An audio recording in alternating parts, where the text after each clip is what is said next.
बिस्मिल्लाहिर्रहमानिर्रहीम। नाजरीन, आप देख रहे हैं अलर्ट पाकिस्तान। तो नाजरीन, आपको अहम तरीन अपडेट से आगाह करते चलें।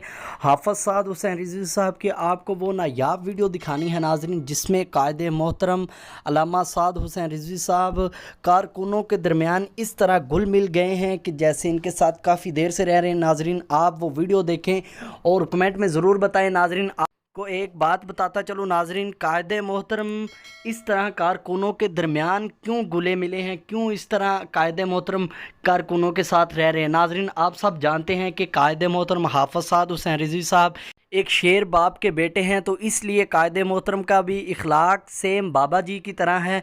जिस तरह बाबा जी कारकुनों के साथ मोहब्बत किया करते थे, उसी तरह कायदे मोहतरम भी अपने कारकुनों के साथ उसी तरह मोहब्बत कर रहे हैं। नाजरीन, लीडर हो तो ऐसा ना कि इमरान जैसा, ना कि शहबाज शरीफ जैसा, जो अपने कारकुनों को मिलने से ही इनकार कर देता, अपने कारकुनों से हाथ तक नहीं मिलाते। नाजरीन, बहुत अफसोस है हमें ऐसे लीडरों पर। नाजरीन, आप कायदे मोहतरम की वो वीडियो